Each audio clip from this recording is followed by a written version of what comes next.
Unit 5, Social Psychology.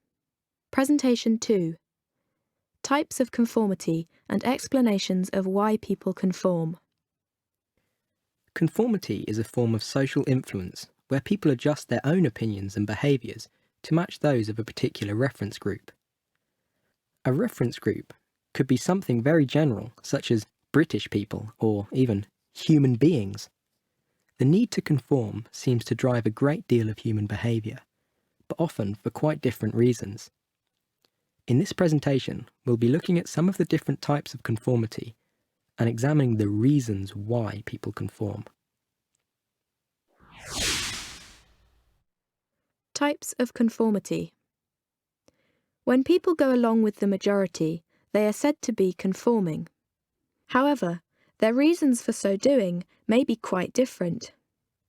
Harvard psychologist Herbert Kellman divided conformity into different subtypes in order to explain the differences in motivation when people adjust their own behaviour to that of the group.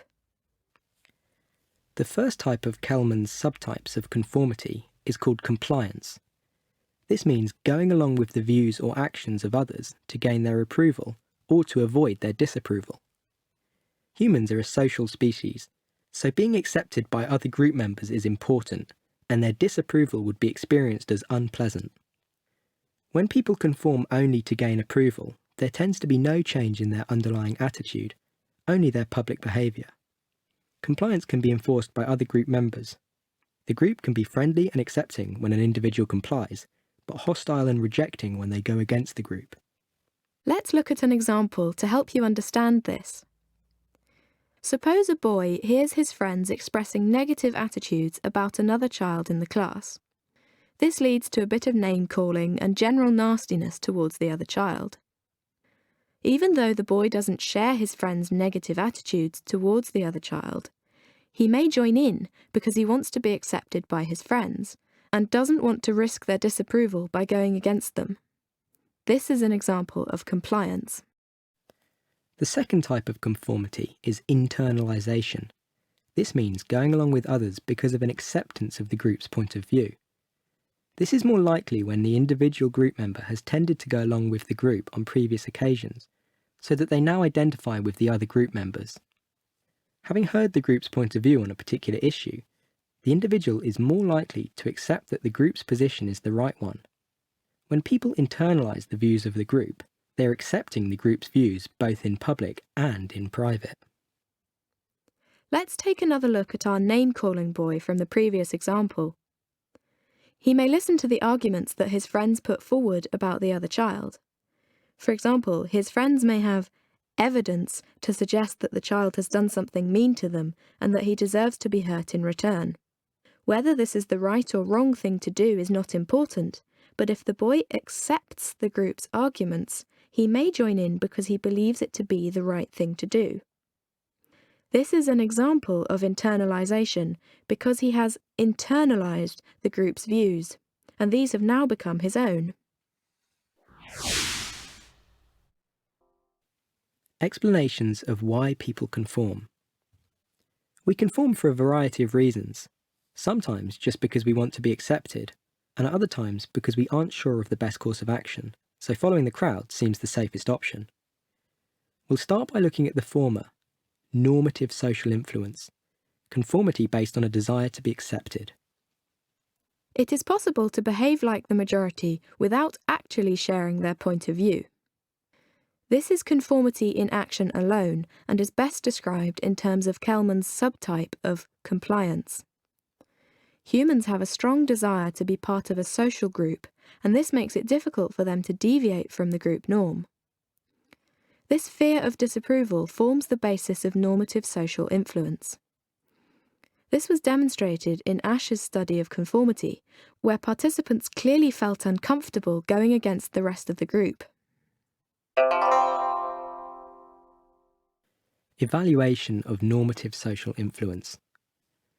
The power of normative social influence has been used to change people's behaviour in positive ways. For example, Wesley Schultz and colleagues attempted to change hotel guest behaviour by encouraging them to reuse their towels rather than using a fresh set each day. They compared the impact of two different types of door hanger in 794 hotel rooms where guests were staying for 1 week.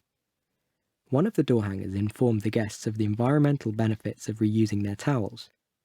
The second carried the message that 75% of guests chose to reuse their towels each day.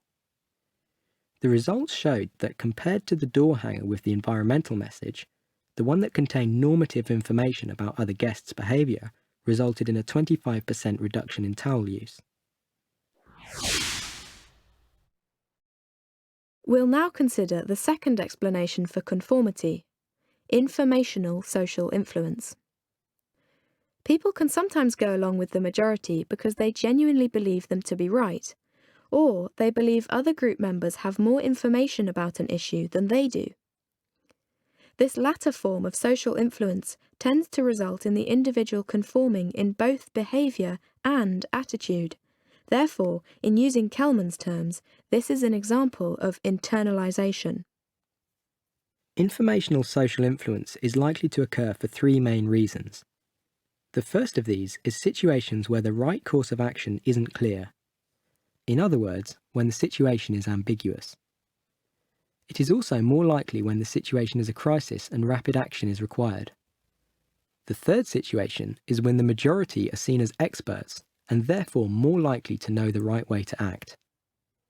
So, if we heard a fire alarm ringing in a shopping centre and saw everybody else running in one particular direction, we'd be wise to head the same way? Exactly. You might not know it's a fire alarm, therefore it's ambiguous. But given that people are all running, we assume that it's a crisis, and they obviously seem to know the right thing to do. In a crisis situation, we usually don't have time to stop and think about exactly which course of action we should take. If we feel panicky and are uncertain what to do, it's only natural to see how other people are responding, and then do the same. There is always the risk, of course, that the people we follow are also scared and panicky and not behaving rationally. However, in this case, let's assume that's not the case, so informational social influence might just save your life. Evaluation of informational social influence. Informational social influence can, on occasion, backfire. One example of this is a phenomenon known as mass psychogenic illness. This is when a group of people develop similar symptoms of illness, yet there is no known physical cause. The term psychogenic means it is a psychological rather than a physical cause. For example, students in a school or workers in an office might think they have been exposed to something dangerous, such as a virus or asbestos dust. They might then get signs of sickness, like headache, dizziness, fainting, and so on. If lots of people in the group start to feel sick at about the same time, this could be an indication of mass psychogenic illness. Cases typically begin with just one or two people who are usually suffering from some undefined illness. As a reasonable explanation for their illness emerges, for example that workers have been stripping out asbestos nearby, it becomes more credible and others develop the same